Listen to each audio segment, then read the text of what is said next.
ऐसी trading techniques जो आपके ट्रेडिंग के नजरिए को बदल के रख सकती हैं। नमस्कार, ट्रेडिंग विद क्रो में आपका बहुत बहुत स्वागत है। मेरा नाम है तनीषा गर्ग, आपकी आज की ट्रेडिंग पार्टनर।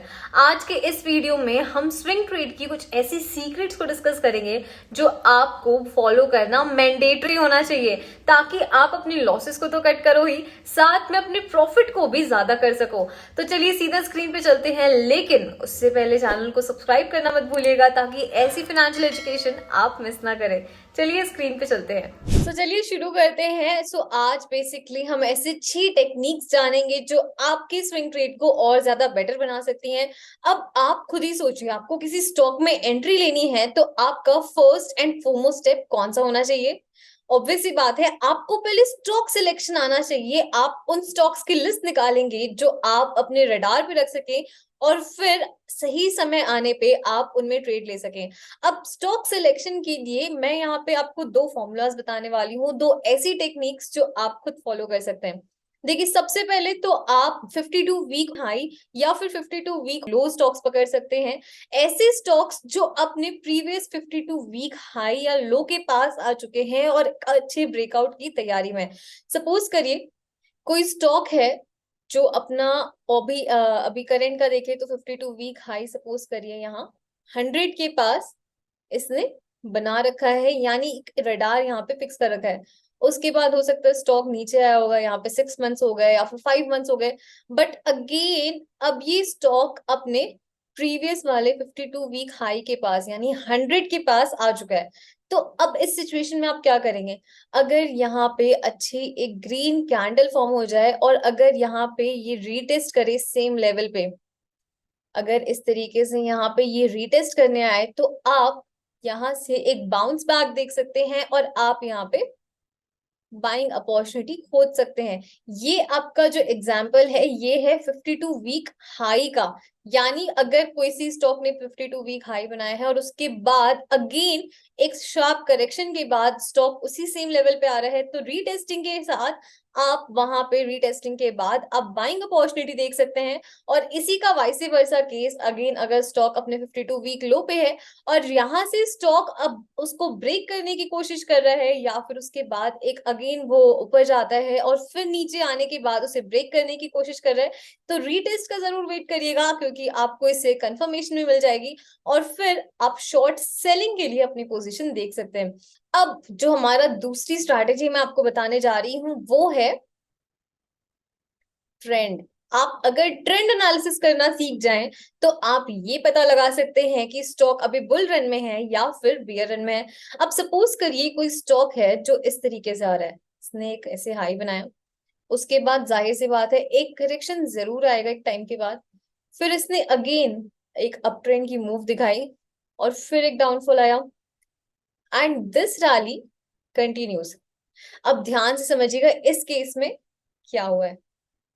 देखिए, इस केस में पहले एक हाई बना, उसके बाद ये जो सेकंड नंबर वाला हाई है ना, ये पहले हाई के ऊपर है, यानी हायर हाई है। एंड अगेन ये जो थर्ड वाला हाई है ना, ये आपके प्रीवियस हाई के ऊपर है, यानी अगेन हायर हाई। सेम एक लो, देन हायर लो और हायर लो। अब ये अगर ऐसा पैटर्न आपको चार्ट में नजर आता है, आगे हम आपको ऐसा पैटर्न दिखाने भी वाले हैं। नेक्स्ट आपका जो सॉल्यूशन मैं आपको दूंगी सीक्रेट, जो आप स्विंग ट्रेडिंग के लिए जो आपके लिए बेहतर होगा, ये अगर ऐसा केस है ना, तो ये यानी आपका जो स्टॉक है वो अप ट्रेंड में है, यानी जो स्टॉक है वो अभी बुलिश है, यानी बुल रन में चल रहा है। तो अब आप इसमें या तो मूविंग एवरेज लगा सकते हैं जो आपके सपोर्ट की तरह काम करेगा, जिसके ऊपर आपका स्टॉक मूव कर रहा है। दूसरा, आप ट्रेंड लाइन पे भी वर्क कर सकते हैं। यहाँ पे आप अगर एक ट्रेंड लाइन ड्रॉ करें और जैसे ही स्टॉक ट्रेंड लाइन पे आ रहा है तो आप बाय एट डिप कर सकते हैं और अपनी स्विंग ट्रेड के लिए आप वहां पे जा सकते हैं। इसी का वाइस वर्सा केस, सपोज करिए अगर स्टॉक ने ऐसे ही एक अप ट्रेंड मूव दिखाई, बट उसके बाद स्टॉक ज्यादा नीचे आया, अब यहाँ पे क्या होगा? नीचे आया फिर ऊपर जाएगा, बट इस बार कुछ इस तरीके से पैटर्न दिख रहा है। अब यहाँ पे समझिए, एक हाई बना, उसके बाद ये जो सेकंड वाला हाई है ये इसके नीचे है यानी लोअर हाई। अगेन जो थर्ड वाला हाई है वो आपके सेकंड हाई के नीचे है यानी again lower high. And the process continues, lower lower low and the lower लो। इसके बाद हो सकता है स्टॉक यहाँ से इस तरीके से। और अगर इस तरीके का पैटर्न है यानी स्टॉक अगर आपके मूविंग एवरेज के नीचे है और आपकी ये ट्रेंड लाइन वो आपकी रेजिस्टेंस की तरह काम कर रही है, तो इस केस में आपका जो स्टॉक है वो डाउन ट्रेंड में है। यानी अभी जो इसका रन चल रहा है वो स्टॉक बियर रन में है, यानी जो स्टॉक है वो बियरिश है। तो आप ऐसे केसेस में शॉर्ट सेलिंग का सोच सकते हैं। हाँ, इफ इन केस आपके इस हाई को ब्रेक करता है कोई स्टॉक, सपोज यहां से ये कोई स्टॉक ऐसे जाता है, अगर ये केस आता है तो आप शॉर्ट टर्म के लिए यहाँ भी टारगेट देख सकते हैं, या तो सबसे बेस्ट है आप रीटेस्ट का वेट करें और उसके बाद जब स्टॉक अपना एक्चुअली बुल रन में होने जा रहा है अपने बियर रन से, तो आप वहां पे एक बाइंग अपॉर्चुनिटी देख सकते हैं। अदरवाइज सिंपल है, आप यहाँ पे अपनी शॉर्ट सेलिंग के लिए पोजीशन बना सकते हैं। तो फर्स्ट हमने समझा कि कैसे आप स्टॉक सिलेक्शन करेंगे। तो आप 52 वीक हाई या फिर 52 वीक लो को लगा सकते हैं, और जैसे ही स्टॉक उसी ब्रेक करने की, उस लेवल को ब्रेक करने की कोशिश करे तो आफ्टर रीटेस्ट आप बाइंग, और वहीं 52 वीक लो है तो आप उसमें सेलिंग अपॉर्चुनिटी को देख सकते हैं। दूसरा हमने बताया कि आप ट्रेंड एनालिसिस कर सकते हैं, कैसे आप उसमें कंफर्मेशन लेंगे, मूविंग एवरेज लगा सकते हैं अगर स्टॉक 50 अपने मूविंग एवरेज के ऊपर है यानी वो स्टॉक बुलिश है, और अगर उसके नीचे आ रहा है तो आप उसे बेयरिश कंसिडर कर सकते हैं। हायर हाई हायर लो बन रहा है तो ये आपका बुल रन को डिनोट करता है। आइए अपने सेकंड स्टेप की तरफ मूव करते हैं। चलिए दूसरा पॉइंट देखते हैं, मल्टी टाइम फ्रेम एनालिसिस। इसके लिए मैं आपको चार्ट पे ले जाना चाहूंगी। चलिए सपोज करिए अब ये एनटीपीसी का चार्ट आपके सामने लगाया, अभी अभी आपको अप ट्रेंड के बारे में समझाया, इसीलिए ये chart I guess this is the perfect example आपको समझाने के लिए। अब आप यहाँ पे नोटिस करें तो एक ट्रेंड लाइन पे ये स्टॉक मूव कर रहा है, एंड यहाँ से एक्सपेक्टेड है कि और ऊपर यहाँ से स्टॉक जा सकता है। This is the probability, let's see क्या होता है। अब अगर आप नोटिस करें तो स्टॉक आपको अप ट्रेंड में भी नजर आएगा, हायर हाई बना रहा है और हायर लो बना रहा है। यहाँ नहीं, यहाँ से अब हम तो ये प्रेडिक्ट करेंगे ना स्टॉक ऊपर जा रहा है, बट आपको मल्टी टाइम फ्रेम कंफर्मेशन लेना है। ये तो वीकली हो गया, लेट्स सी इसको डेली पे हम कैसे देखेंगे। ये देखिए डेली का चार्ट आपके सामने लगा है। अब अगर आप यहाँ पे नोटिस करें तो stock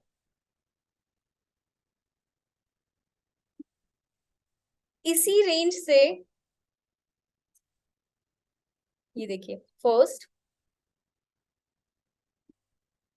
second point and again stock इसी लेवल पे थर्ड टाइम आ चुका है। यानी अभी तक यहाँ पे कोई कंफर्मेशन नहीं मिली है, ना ही कोई बहुत अच्छा इस तरीके से ब्रेकआउट देखने को मिला है कि स्टॉक रीटेस्ट होने के बाद ऊपर जाए। तो जब हम वीकली पे इसको देख रहे थे तो हमारा जो पर्सपेक्टिव था वो बुलिश की तरफ था कि ये एनटीपीसी हो सकता है चार्ट बुलिश हो। लेकिन अब अगर हम जब डेली पे देख रहे हैं तो हमारा माइंड ही चेंज हो रहा है यहाँ पे। ये देखिए ये जो लेवल अभी एनटीपीसी होल्ड कर रहा है वो रेजिस्टेंस की तरह काम कर रहा है। ऑलरेडी 2 बार यहाँ से स्टॉक नीचे की तरफ आ चुका है। अब लेट्स सी थर्ड टाइम अगर यहाँ अच्छा ब्रेकआउट देखने को मिल जाए और रीटेस्टिंग के बाद फिर हम कोशिश कर सकते हैं और यहाँ पे अच्छी बाइंग अपॉर्चुनिटी देख सकते हैं, बिकॉज वीकली पे हमें एक कंफर्मेशन मिल चुका है। So this is the perfect example कि आपको मल्टी टाइम फ्रेम एनालिसिस करना है। कभी भी एक टाइम फ्रेम एनालिसिस के बेसिस पे आप ट्रेड नहीं लेंगे। Maintain a good risk reward ratio. बहुत सारे लोगों का ये सवाल आता है कि हम अपने रिवॉर्ड के रिस्पेक्ट में कितना रिस्क रख सकते हैं। सो इसको एक एग्जांपल से समझते हैं। सपोज कोई स्टॉक है जिसमें आपने बाइंग सपोज करिए 1000 पे की है, राइट। अब यहाँ पे आप जो अपना टारगेट रख रहे हैं, ये आपका टारगेट जो है वो 1200 का आप टारगेट रख रहे हैं। यानी अगर आपने यहाँ पे बाइंग करी है 1000 पे आपने बाइंग कर लिया है, तो अब आप बोल रहे हैं कि जब मेरा ये 1200 पे आएगा तो आई विल सेल इट। यानी ये जो 1200 है ये आपका रिवॉर्ड है। अब इसके रिस्पेक्ट में अब क्वेश्चन ये आता है कि आपको रिस्क कितना रखना चाहिए। यहाँ पे जो आप अपना रिस्क रख सकते हैं वो अपने रिवॉर्ड की रेशियो में जो आइडियल रिस्क माना जाता है वो या तो आप 1:2 रखिए, और आप अगर एकदम बिगनर है मार्केट में तो आप अपना रिस्क 1:3 भी रख सकते हैं। सो बेसिकली दोनों ही हमारे आइडियल रेशियो है। अगर आप बहुत ज्यादा बिगनर है मार्केट में तो आप कोशिश करिए 1:3 सेफ साइड खेलने की। तो यहाँ पे जो आपका रिस्क हो जाएगा वो आप 100 पॉइंट्स का रख सकते हैं, राइट, 900 का। या तो यहाँ पे आप इसको 950 का भी रख सकते हैं, यानी 50 पॉइंट्स का आपका रिस्क हो गया, और उसी के रिस्पेक्ट में 200 पॉइंट्स का आपका टारगेट हो जाएगा। सो यहाँ पे आप 900 पॉइंट्स, यहाँ पे आप 900 रुपए पे डाल सकते हैं कि जैसे ही आपका 900 पे आ रहा है तो ये आपका स्टॉप लॉस हो गया, और यहाँ 100 पॉइंट्स में आपको एग्जिट करना है, यानी -100 का आप रिस्क ले रहे हैं। तो 1:2 आपका यहाँ पे रिस्क रिवॉर्ड रेशियो हो गया। जो ₹2 अगर आपको मिलते हैं तो उसके बदले आप ₹1 लेस लॉस करने के लिए रेडी हैं।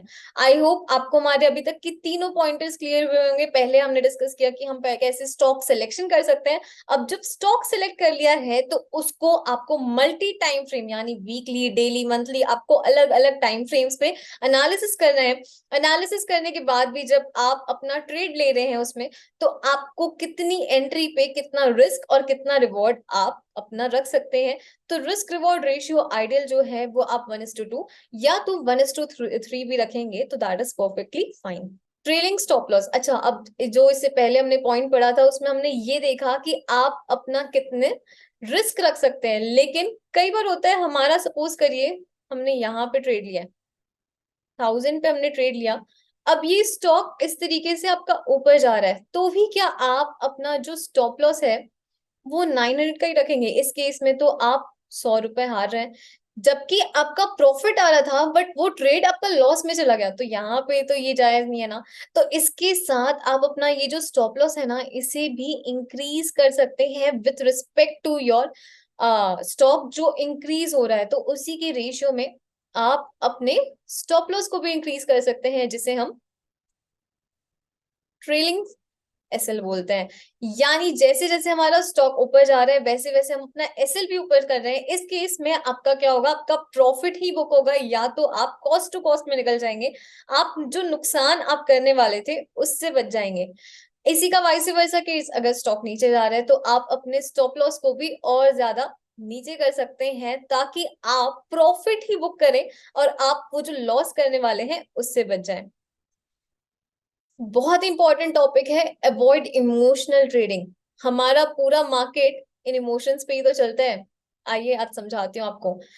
फर्स्ट जो आपका सीन आता है उसमें क्या होता है, हम मार्केट में एंटर होते हैं, एक्साइटमेंट रहती है कि अरे स्टॉक मार्केट में हम ऑप्टिमिशन करेंगे, यहाँ पे बहुत सारे स्टॉक्स हम ग्रैब करेंगे, और जैसे जैसे हमारा ये स्टॉक ऊपर जाने लगता है ना, वैसे वैसे हमारी थ्रिलिंग होती है लाइफ, और ज्यादा हमें अपॉर्चुनिटीज देखने को मिलती है। लेकिन एक फेज आता है जब ये मार्केट एक पीक पे पहुंचता है तो धीरे से एक करेक्शन शो करने लगता है, जहां पे हम एंजाइटी भी आती है, हम फियर भी आता है, डिप्रेशन भी आता है, और इस चक्कर में हम क्या करने लगते हैं, सेलिंग। और जब हम किसी चीज को सप्लाई बढ़ जाएगी और डिमांड नहीं रहेगी तो प्राइस तो नीचे आना ही है ना। इसी तरीके से हमारा मार्केट भी मूव करने लगता है हमारे इमोशंस पे। जब हम बहुत ज्यादा एक्साइटेड रहते हैं और डिमांड करते हैं तो प्राइस तो ऊपर जाएगा, लेकिन जैसे ही हम थोड़ा सा मार्केट को नीचे देखते हैं तो हमारे अंदर फियर, डिप्रेशन। याद रखिएगा, बेस्ट एग्जाम्पल इस टाइम आप नोटिस कर सकते हैं, मार्केट ऑल टाइम हाई पे है ऑलमोस्ट। अब देखिए, जो मार्केट अगर माना जाए तो इस फेज में आ चुका है, तो आगे देखना बहुत इंटरेस्टिंग होगा कि यहाँ पे पब्लिक और ज्यादा थ्रिलिंग होगी, या फिर एंजाइटी, फियर, डिप्रेशन की वजह से पैनिक होके मार्केट यहाँ से इस तरीके से नीचे आएगा। एंड अगेन जब मार्केट एक नीचे आता है तो एक होप जगती है हमारे अंदर, और फिर हम बाय करने लगते हैं, डिस्पोंडेंसी आती है, और उसके बाद जैसे जैसे हम बाइंग करने लगते हैं तो प्राइस भी ऊपर जाने लगता है और हमें एक रिलीफ मिलता है, और मार्केट का ये सर्कल चलता रहता है। अगेन जब मार्केट इस लेवल पे आएगा तो फिर अगेन हमें लगेगा कि अरे यार यहाँ से थोड़ा सा नीचे आया, तो फियर, डिप्रेशन, अगेन ये साइकिल इस तरीके से आपका कंटिन्यू रहता है। So this is the emotional trading जिससे हमें बचना है। ध्यान रखिएगा, जब जब मार्केट नीचे आ रहा है तब तक आपके लिए एक अच्छी बाइंग अपॉर्चुनिटी है और आप वहां पे आपको सस्ती चीजों में डिस्काउंटेड प्राइस पे चीजें मिल रही हैं जिसे आप ग्रैब कर सकते हैं। चलिए जल्दी से अपने आज के लास्ट स्टेप को भी समझ लेते हैं, फिर मैं आपको और ज्यादा बोर नहीं करने वाली। आपको अपना रिस्क मैनेजमेंट और कितनी पोजीशन साइजिंग होनी चाहिए, यानी आपकी क्या क्वांटिटी होनी चाहिए, ये डिफाइंड होना चाहिए। सबसे पहले रिस्क मैनेजमेंट को समझेंगे, उसके बाद जानेंगे रिस्क से कैसे अपनी पोजीशन साइजिंग को हम निकाल सकते हैं। यहाँ पे सिंपल सा फॉर्मूला है, आप अपने कैपिटल का 1% आप रिस्क में डाल सकते हैं। सपोज करिए एक एग्जाम्पल से समझते हैं, जो आपका कैपिटल है वो आप 1 लाख का रखना चाहते हैं, तो इस हिसाब से जो आपका रिस्क है वो 1000 का हो गया, राइट। अब सपोज करिए यहाँ पे हमें ये डिफाइन हो गया कि ठीक है हमारा जो रिस्क है वो 1000 का है। क्वेश्चन ये आता है कि पोजीशन साइजिंग कितना होना चाहिए। सपोज करिए कोई स्टॉक है जिसमें आप उसके करंट मार्केट प्राइस पे एंट्री ले रहे हैं, 500 का उसका करंट मार्केट प्राइस है। अब आपने एनालिसिस किया तो इसमें आपने निकाला कि यार 50 पॉइंट्स तो मुझे एसएल में रखने ही पड़ेंगे, यानी 450 का मैं स्टॉप लॉस लगा रहा हूं। तो अब 50 पॉइंट्स का आप एसएल रख रहे हैं और 1000 आपका रिस्क है, तो यहाँ पे आप कितनी क्वांटिटी ले रहे हैं, 20, राइट। 50 इंटू 20 आपका 1000 रुपए का रिस्क आ जाएगा। तो यहाँ पे सीधी सीधी बात है, जो आपकी पोजीशन साइजिंग हो जाएगी 20 हो जाएगी, यानी 20 क्वांटिटी आप उठा सकते हैं इस पर्टिकुलर ट्रेड में। इसी तरीके से जब आप पहले ये डिफाइन कर लें कि आप अपना कितना रिस्क रख सकते हैं, तो ऑटोमेटिकली आप अपने पोजीशन साइजिंग को भी उसी के अकॉर्डिंग कैलकुलेट कर सकते हैं। एक बार क्विक रिकैप करेंगे हम। सबसे पहले हमने समझा स्टॉक सिलेक्शन, तो आप ऑल टाइम हाई या लो देख सकते हैं, 52 वीक हाई, और उसके अलावा आप अप ट्रेंड और डाउन ट्रेंड को फॉलो कर सकते हैं। अप ट्रेंड है तो आपके लिए बाइंग अपॉर्चुनिटी, और इसी का वाइस वर्सा यानी सेलिंग अपॉर्चुनिटी आपको डाउन ट्रेंड यानी बियर रन में मिल जाती है। दूसरा, आपको एनटीपीसी का चार्ट देख के ये समझ आया कि आपको सिर्फ एक ही टाइम फ्रेम को एनालाइज करके अपना कंक्लूजन नहीं लाना है, अलग अलग टाइम फ्रेम्स को देखिए, पिक्चर ज्यादा क्लियर हो जाएगी। रिस्क रिवॉर्ड रेशियो आप 1:2 या फिर 1:3 भी रख सकते हैं। कुछ केसेस में आपको जल्दी बुकिंग करनी होती है तो वो अगर 1:1.5 आ रहा है, that is also fine. Trailing stop loss, यार अगर स्टॉक ऊपर जा रहा है और बाइंग पोजीशन है तो हम इतने पागल थोड़ी है फिर भी लॉस में बुक करेंगे, तो आप अपने एसएल को भी ट्रेल कर सकते हैं, धीरे धीरे उसे भी ऊपर ला सकते हैं, ताकि आपकी जो बुकिंग हो ना वो हमेशा प्रॉफिट में ही हो। इमोशनल ट्रेडिंग, आई रिक्वेस्ट आप इसका स्क्रीनशॉट भी ले लें। आपको जब जब मार्केट में ऐसी सिचुएशन दिखे तो आप जान जाएंगे कि कहाँ पे हमें बाइंग करनी है, मार्केट में भी कौन सा इमोशन चल रहा है, और उसी के रिस्पेक्ट में आप अपनी ट्रेडिंग कर सकते हैं। उसके बाद आपको रिस्क मैनेजमेंट और अपनी पोजीशन साइजिंग का जरूर ध्यान देना है। कई बार होता है हम बहुत हेवी लॉट्स में आ जाते हैं जितना हम अफोर्ड भी नहीं कर सकते, और उस चक्कर में हम लॉस कर बैठते हैं। आई होप आपको ये सारे पॉइंट्स क्लियर हुए होंगे। आशा करती हूँ आपको वीडियो पसंद भी आया होगा और समझ भी आया होगा। आज इस वीडियो में हमने risk reward ratio, stop loss, stock को सेलेक्ट कैसे करते हैं यानी उनकी बकेटिंग कैसे की जाती है, ये सारे टॉपिक्स कवर करने की कोशिश की, और साथ में आपको ये भी समझाने की कोशिश की कि कैसे इमोशंस में आके हम ह्यूमन अपना लॉस कर बैठते हैं। तो अब ये गलतियां हम दोबारा नहीं करेंगे। अब अगर इफ इन केस आपका कोई भी डाउट रह जाता है तो आप बेझिझक हमसे कमेंट बॉक्स में पूछ सकते हैं, और ऐसी ही फाइनेंशियल एजुकेशन के लिए ट्रेडिंग विद प्रो को सब्सक्राइब करना मत भूलिएगा।